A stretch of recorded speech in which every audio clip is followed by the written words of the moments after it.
Hey guys, welcome back to Griffin's Gaming Guides. Today we're going to go through part 3 of our Back 4 Blood Let's Play, where we're going through the beta. So just before we get into the video, I'd just like to say a massive thank you to Warner Brothers for providing me with a Back 4 Blood beta code. Very much appreciated. Now, we've gone through Act 1 and Act 2, obviously the Resurgence and the Train of Blood. Now we're starting off Act 3, where we've got a much better idea of how the game works. So just before we go in, we're just going to choose our active cards. Obviously, we've still got the second chance. Now, for this one, I think I'm going to choose the knife, melee, the combat knife, the second card in. As using the bash just seemed a little bit weak. I'd much rather have a knife as a melee to hopefully inflict a lot more up-close damage. Now with that done, we'll ready up and get straight back into it. Obviously, Act 3 takes place directly after Act 2, where we're going to make our way through, hopefully taking down some bigger, badder zombies. Now, at the start of Acts 1 and 2, there was a shop in a big orange chest, which it looks like we've got more of the same here. So obviously we can buy team offensive slots. We can buy also team support item upgrades. It looks like we can get our hands on a sniper rifle, an SMG. And obviously down the bottom we've got all of our frag grenades, we've got stun grenades, we've got defibrillators, we've got ammo up the top. So it's a really kind of wide selection of items you can purchase from the shop. So just going through here, I'm going to grab the Vector SMG, have a little play about with that, just to find out kind of stopping power, how it works, what it's like, all this, that and the other. Now, it's such a shame that at the minute you can only equip one firearm and one melee weapon. I'm hoping there's a way of upgrading that. There might have been in the shop, to be honest. I didn't want to spend too much time having to look through it. I'll do that at a later date or when the game itself launches. And the SMG, the Vector, isn't too bad, to be fair. We've got a big guy coming in. Let's see how quickly we can take him down. Fairly, it's not too bad. As SMGs go, this one's pretty powerful. But for me personally, I'm a massive fan of an LMG, and just having that kind of ammo count, 80 in the clip. As soon as you get swarmed by a load of zombies, hold down the trigger. Hopefully there won't be all that many zombies left.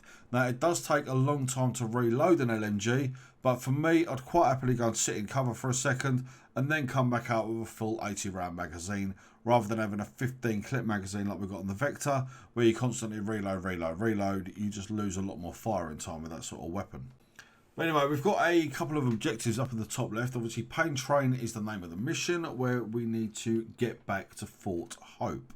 So it looks like we're going to be making our way through there. Just going to have a quick reload in the garage. There's another Vector up on a table and a quick chest here. Let's open up the crate and see what we've got. An M249 assault rifle and a Super 90, sorry, an M249 LMG, which I've already got, and a Super 90 shotgun. I'll leave both of them because like I say, I'm just a massive fan of an LMG in a game like this. Right, it looks like there's a hell of a lot of zombies to take care of, so I'll jump back in as soon as something interesting happens. Enjoy.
I don't know if anyone can hear me, but our settlement is gone.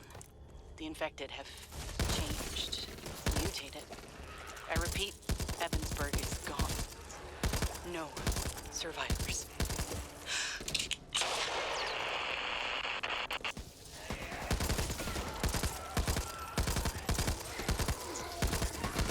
Engaging there.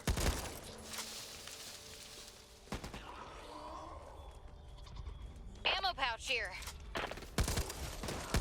There.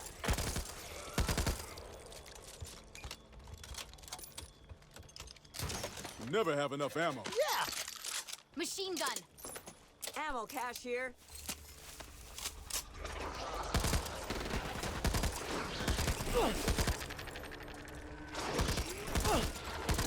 Machine gun.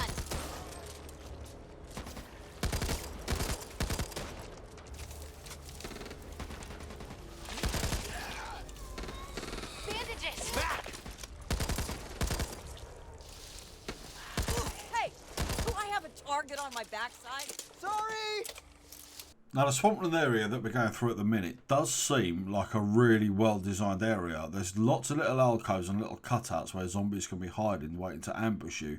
So always make sure that you check your corners as you're going through an area such as this, as the last thing you need is to be targeting a few enemies in front of you and then have a load come up behind you. That's not going to be a very good time for your health bar, unfortunately. Need ammo! Now we're just taking care of a few more zombies and we've just had a message come up on screen saying careful, birds can alert the horde. If you remember from Let's Play 1 Resurgence, where we went through the first act of the game, we triggered the birds and it brought a load of zombies into us. So it looks like these, I want to say that they're crows by the look of them, possibly.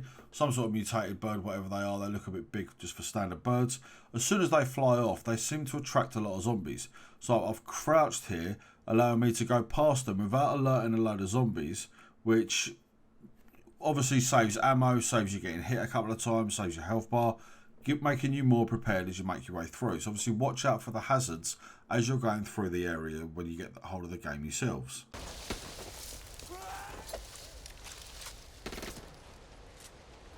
Now we've just dropped down into a little stream where there's a handgun just here that looks incredibly powerful. It seems to have a lot more green stats on it than my LMG.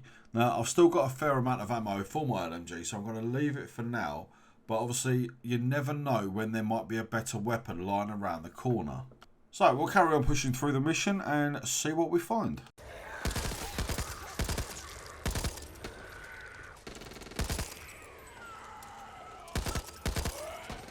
Pipe bomb here.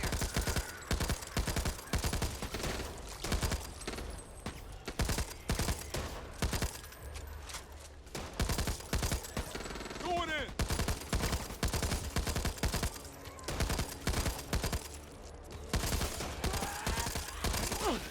Cover me! Reloading! Now whilst on one end I'm a massive fan of an LMG, obviously as you can see down in the bottom right on our ammo counter it's gone red and I've only got 20 rounds left, which won't be good for much killing. So that Beretta that we just found in the stream, that all of a sudden is looking really appealing. So I'm going to run back and pick it up. Hopefully it's got a full amount of ammo with it and it's a sidearm.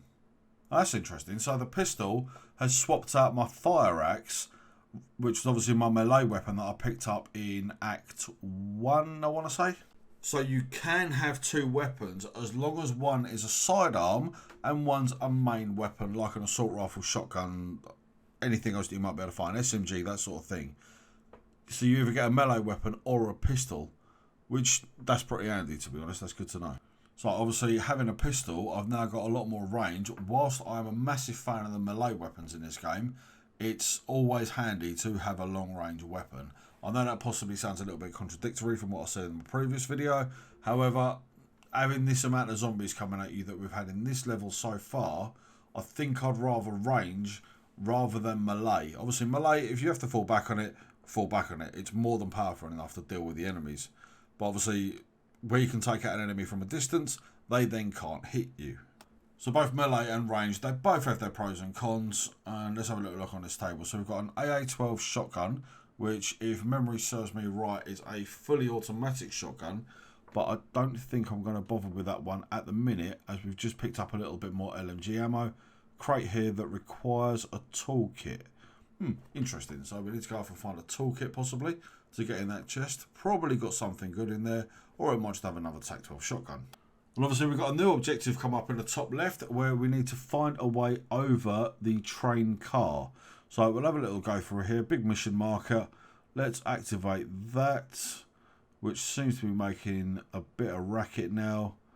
Take down a couple of zombies and we'll see what's what. Maybe if we pop out the other side, let's have a little look down here. Ah, there we go. Right, there's all the zombies. So obviously that's what we need to deal with. Probably standard game mechanic. take care of all the enemies while the big thing moves the other thing out of the way. Watch out, Stinger!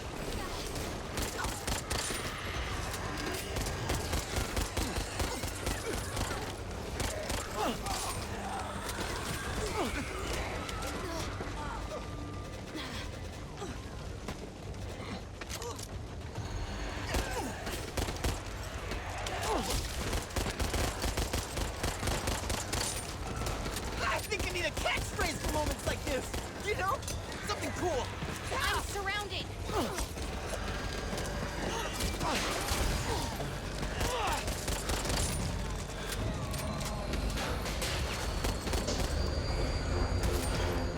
It's over.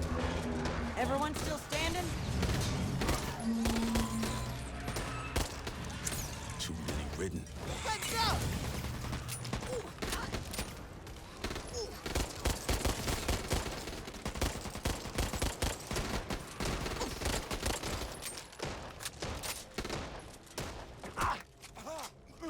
Right, with all of the Horde defeated now, that AA-12 shotgun, wherever it was, I think it was just in here. Yeah, there we go. The AA-12 fully automatic shotgun is looking really appealing as my main weapon's completely out of ammo. So obviously now that we're fully equipped with weapons again, we've still got a good amount of ammo left in our sidearm, as well as having obviously the AA-12 shotgun.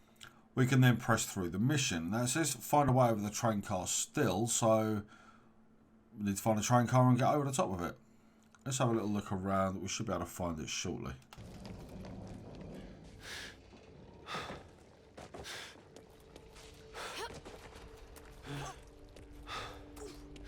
Always takes longer when there's things wanting to eat you. Over there.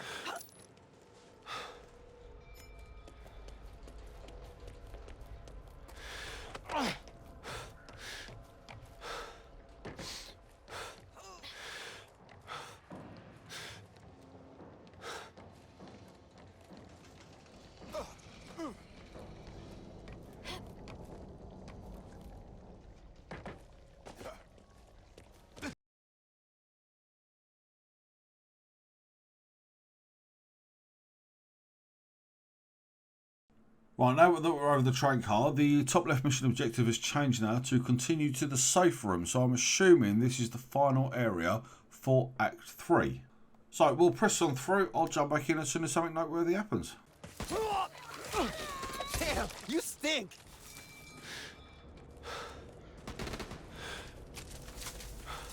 Dead end. Let's go. What have we here? Barrel attachment over here. Right, so let's have a little mooch around down here. We'll see what we can find. Oh, another big guy. So let's drop him sharpish. They don't half explode them things and deal a wide amount of damage. They'd be really handy if you come up against one of them. I know it's obviously wishful thinking, but in a really closed room, maybe chuck a frag grenade in and just watch everything get turned into pulp by their own kind of exploding zombie. And obviously where we got the objective for getting into the safe room, it looks like I say we're going to be very close to being at the end of the mission. And it was, well, as it stands now, I don't want to jinx it, but it seems like a much simpler mission than Act 2 was. Maybe that's just me getting used to the game, but it feels like it's been a bit of a walk in the park, really. No downs, obviously no boss so far. Yeah, there we go, there's the safe room. So we got a boss in Act 2, the Ogre. Didn't get a boss in Act 1 or Act 3, so maybe it's just an even number that we're going to get bosses in. Who knows? Right then, we're in a safe room. We'll close the door, and that any second now should be mission complete. There we go. That's Act 3 done. So just like we've got in Act 1 and 2, we're more than likely going to have a results screen showing us how many kills that each of us got. Obviously, we're still playing with bots. Wanted to do this one completely offline. What did I get? Perks held 6. Holly got ridden killed 200 odd, however many that was. I missed it. 26 supply points earned. 3 continues remaining. And obviously Act 3 completed. So there guys, I'd just like to say thank you very much for watching. If you like what you see, hit the like button. Let me know down in the comments what you thought of Act 3, The Pain Train on Back 4 Blood. Also, whilst you're down there, please make sure that you subscribe to Griffin's Gaming Guides. Press the notification bell, that way you won't miss out on any of our future uploads. You guys look after yourselves, and we'll see you on the next one.